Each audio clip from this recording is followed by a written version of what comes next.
नमस्कार सर्व खाद्यप्रेमींचं स्नेहाच किचन कॉर्नरमध्ये मनापासून स्वागत। आज आपण बनवणार आहोत मस्त पनीर बटर मसाल्याची रेसिपी, अगदी हॉटेलसारखी।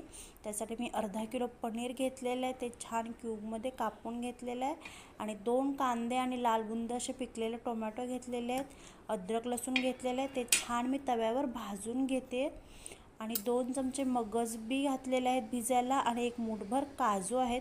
हे 5 ते 10 मिनिटं छान पाण्यात भिजत घालायचं आणि आपण याची पेस्ट करून घालणार आहोत भाजीमध्ये, त्याने आपली ग्रेव्ही छान होते।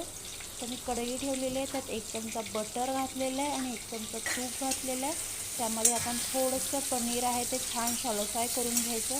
जास्त वेळ भाजायचं नाही, अगदी 2 मिनिटं वरखाली करून घ्यायचं, नाहीतर पनीर जास्त कडक होतं। आणि त्यावर मी आता लाल तिखट आणि हळद घालून पनीर छान मॅरिनेट करायला ठेवलेलं आहे, 5 ते 10 मिनिट बघू शकता तुम्ही। आणि त्याच कढईमध्ये मी आता थोडंसं बटर घालून आपली कांदा टोमॅटोची पेस्ट घातलेली आणि छान पेस्ट भाजून घेते तेल सुटेपर्यंत।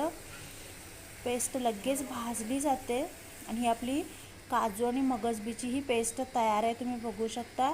ह्यात मी काश्मीरी लाल तिखट घातलेलं आहे 2 चमचे आणि पेस्टला छान कलर आलेला आहे। ह्यात मी आता पनीर ॲड करते। पनीर ॲड करून आपल्याला पनीर आणि आपली जी आहे ग्रेव्ही ती एकत्र करून घ्यायची आहे, छान मुरू द्यायचं 2 मिनिट। आणि आता आपण यात घालतो गरम पाणी। ही पटकन होणारी रेसिपी आहे, अगदी हॉटेलसारखी टेस्ट देते, हॉटेलपेक्षाही छान टेस्ट देते।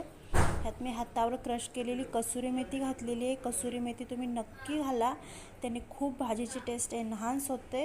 आणि त्यात चवीनुसार मीठ घातलेलं आहे आणि आता मी घालते काजू आणि मगजबीची पेस्ट 2 चमचे आणि सगळ्यात लास्टला 1 चमचाभर बटर घातलेलं आहे। आणि आता ही 4 ते 5 मिनिट आपल्याला भाजी छान झाकून ठेवून शिजू द्यायची। मस्त ग्रेव्ही एकसारखी झाली पाहिजे आणि वरून मी कोथिंबीरीनं मस्त गार्निश केलेली आहे आणि मस्त अशी घट्ट दाटसर अशी आपली पनीर बटर मसाल्याची भाजी तयार आहे, तुम्ही बघू शकता। खूप छान झालेलं आहे। तुम्ही नक्की माझ्या पद्धतीने एकदा भाजी ट्राय करा आणि मला नक्की कमेंट्समध्ये सांगा की तुम्हाला ही पनीर बटर मसाल्याची भाजी कशी वाटते। Thank you for watching. नंतर भेटू एका नवीन व्हिडिओ सहित।